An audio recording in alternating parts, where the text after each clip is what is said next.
ઘણા બધા કેટલાક પરિબળો, ખોટા પ્રચારો, ખોટા મુદ્દા ચગાવે છે. એટલે કહેવત છે ને કે સત્યનો હંમેશા વિજય થાય છે. પણ આજે એ કહેવત પણ જૂઠી પડે છે. આ જૂઠા લોકો ભેગા થાય ત્યાં સાચો માણસ પણ હારી જતો હોય છે સાહેબ. ભારતીય જનતા પાર્ટીના શાસનની અંદર આદિવાસી વિસ્તારની અંદર કેટલા બધા કામો કર્યા છે, છતાં પણ ભારતીય જનતા પાર્ટીને માર પડ્યો છે. મારા કાર્યકર્તાઓએ બૂથ લેવલ સુધી કામ કર્યું છે. સામે પક્ષે એવું કાંઈ કામ નથી કર્યું. આમ આદમી પાર્ટી પાછળ, પડદા પાછળ કેટલાક પરિબળો એવા કામ કરી રહ્યા છે, જેના કારણે આજે ભારતીય જનતા પાર્ટીને આટલું મોટું નુકસાન થયું. હજુ સુધી તમે અમારી ચેનલને સબસ્ક્રાઇબ નથી કરી તો અત્યારે જ ન્યૂઝરૂમ ગુજરાતને સબસ્ક્રાઇબ કરો, ફેસબુક અને ઇન્સ્ટાગ્રામ પર ફોલો કરો.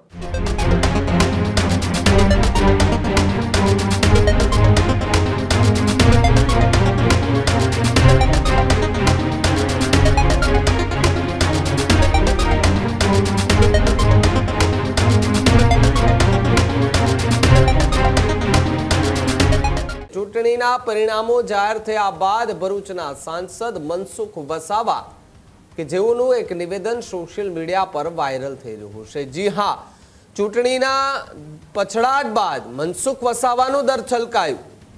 4 જુઠ્ઠા લોકો ભેગા થાય ત્યારે સાચો માણસ હારે છે. સત્યનો હંમેશા વિજય થાય છે કહેવત પણ અહીંયા ખોટી પડી. જુઠ્ઠા લોકો અપ્રચાર કરે જેને જનતાએ માની લીધું. કેટલાક પરિબળો, ખોટા મુદ્દાઓ ચગાવતા હતા તેવો દાવો મનસુખ વસાવાએ કર્યો. ભાજપ સરકારે અસંખ્ય વિકાસના કામો કર્યા હોવાની વાત મનસુખ વસાવા જે છે તે કરતા જોવા મળી રહ્યા છે. ત્યારે ચૂંટણીમાં પછડાટ બાદ મનસુખ વસાવાનું ફરી એકવાર જે છે તે દર્દ છલકાતું જોવા મળી રહ્યું છે. તો બીજી તરફ એમણે જે નિવેદન આપ્યું છે, 4 જુઠ્ઠા લોકો ભેગા થાય ત્યાં સાચો માણસ પણ હારે, સત્યનો હંમેશા વિજય થાય છે કહેવત પણ ખોટી પડી તેવી વાત જોવા મળી. જુઠ્ઠા લોકો અપ્રચાર કરે છે જેને જનતાએ એ માની લીધું છે. કેટલાક પરિબળો, ખોટા મુદ્દાઓ ચગાવતા હોવાનો આરોપ પણ જે છે તે મનસુખ વસાવાએ લગાવ્યો. ત્યારે ભાજપ સરકારે અસંખ્ય વિકાસના કામો કર્યા હોવાની વાત કરતા મનસુખ વસાવા જોવા મળ્યા. એટલે કે ચૂંટણીના પરિણામો બાદ ત્યાંના જે સાંસદ છે મનસુખ વસાવા અવારનવાર ચર્ચામાં રહેતા હોય છે. અવારનવાર વિપક્ષ પર આરોપ પ્રત્યારોપ જે છે તેમના જોવા મળતા હોય છે, મોરે મોરો આવતા જોવા મળતા હોય છે. અને હવે આ ચૂંટણી પત્યા બાદ તેમનો આ એક હુંકાર તો ન કહી શકાય, પરંતુ દર્દ જે છે તે તેમણે મીડિયા સમક્ષ રાખ્યું છે. ત્યારે શું કહ્યું હતું એમણે, પહેલા એને સાંભળીએ. ભાજપનો આદિવાસી વિસ્તારમાં પ્રકાશ નથી થયો, પણ હું ઘણા સમયથી પાર્ટીના બાકીના બધા જ લોકોને કહેતો આવ્યો છું કે ઘણા બધા કેટલાક પરિબળો, ખોટા પ્રચારો, ખોટા મુદ્દા ચગાવે છે, જેના વિષયમાં મારે જવું નથી. પેલી કહેવત છે ને કે સત્યનો હંમેશા વિજય થાય છે. પણ આજે એ કહેવત પણ જૂઠી પડે છે. 4 જૂઠા લોકો ભેગા થાય ત્યાં સાચો માણસ પણ હારી જતો હોય છે સાહેબ. આ મેં એક વિડીયોમાં ક્યાંક મેં સાંભળેલું છે. તો આજે મને સાચું જોવા મળ્યું કે જૂઠા લોકો જે અપપ્રચાર કર્યો, કેટલી ખોટી જે વાતો પ્રજાની અંદર મૂકે છે, પ્રજા એને ગ્રહણ કરી લીધી. આજે આપણે બધા જાણીએ છીએ તેમ કે ભારતીય જનતા પાર્ટીના શાસનની અંદર આદિવાસી વિસ્તારની અંદર કેટલા બધા કામો કર્યા છે.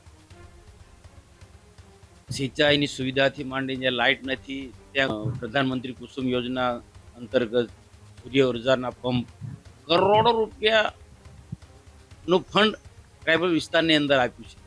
નર્મદા જિલ્લામાં મેડિકલ કોલેજ લે છે, નર્મદા જિલ્લામાં એન્જિનિયરિંગ કોલેજ લે છે, આદર્શ નિવાસી શાળાઓ, એકલવ્ય મોડલ સ્કૂલો અમે નર્મદા જિલ્લામાં લાયા છે. ભારતીય જનતા પાર્ટીના શાસનમાં ટ્રાઇબલ યુનિવર્સિટી, આજે બિરસા ટ્રાઇબલ યુનિવર્સિટીની ભેટ નર્મદા જિલ્લાની જે મળી છે, જેની વાત નથી. ડેડિયાપાડા હોય, સાગબારા હોય, નેત્રંગ વિસ્તારમાં કોલેજો લાયા છે.